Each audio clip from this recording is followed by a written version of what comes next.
आशापाशक्लेशदुर्वासनादि भेदोद्युक्तैर्दिव्यगन्धैरमन्दैः आशाशाटीकस्य पादारविन्दं चेतः पेटीं वासितां मे तनोतु.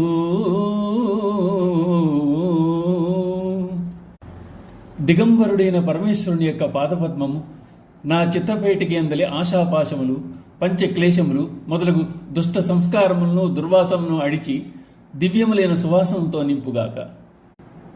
పాశములతో బంధించేది ఆశ. ఆశాపాశము నుండి విడిపించుకోవడం అంత సులభం కాదు. అలాగే పంచక్లేశములు పతంజలి యోగ సూత్రముల్లో పంచక్లేశముల గురించి వివరించబడింది. అవిద్యయాస్మితారాగద్వేష అభినివేశ క్లేశ అన్నారు. అవిద్య, అస్మితము, రాగము, ద్వేషము, అభినివేశము అనేవి పంచక్లేశాలు. ఈ 5 సంసారమందరి దుఃఖములకు మూలకారకములు. క్లేశం అంటేనే దుఃఖం, బాధ. ఈ 5 గురించి తెలుసుకోవడం మొదటి ప్రయత్నమైతే తెలుసుకుని వాటిని అధిగమించడం అనేది దాని కార్యరూపం. అవిద్య అనగా మిగతా 4 మూల కారణం. అవిద్య అనగా సత్యాన్ని తెలుసుకోలేకపోవడం. అస్మితం అంటే నేను నాది అన్న అహమును పెంచుకోవడం. రాగం అనగా ప్రాపంచిక విషయములందు ఆసక్తి, సుఖాలు కలిగించే వాటి అందు అనురక్తి కలిగి ఉండడం, వాటి కొరకై ప్రాకులాడడం.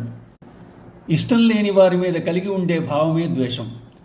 రాగం అనేది ఆసక్తి అయితే ద్వేషం విరోధం. ఈ 2 నాణానికి ఉన్న ఇరువైపులు. అభినివేశం అనగా మరణ భయం, దేహం మీద మోహంతో దాన్నే పట్టుకుని విరాలాడడం.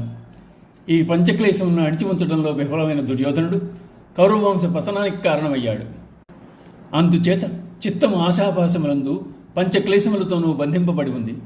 వీటిని సమూలంగా తుడిచిపెట్టే గాని జీవునికి ముక్తి లభించదు. అందుచేత హృదయం అనే పేటికలో పరమేశ్వరుని యొక్క పాదారవిందములను ఎడబాయకుండా ఉంచగలిగినట్లయితే ఆ పరిమళాలు దుష్ట సంస్కారములనే దుర్వాసనను దూరం చేసి ప్రక్షాళన చేస్తాయి అంటున్నారు శంకరాచార్యుల వారు. ఓం నమః శివాయ.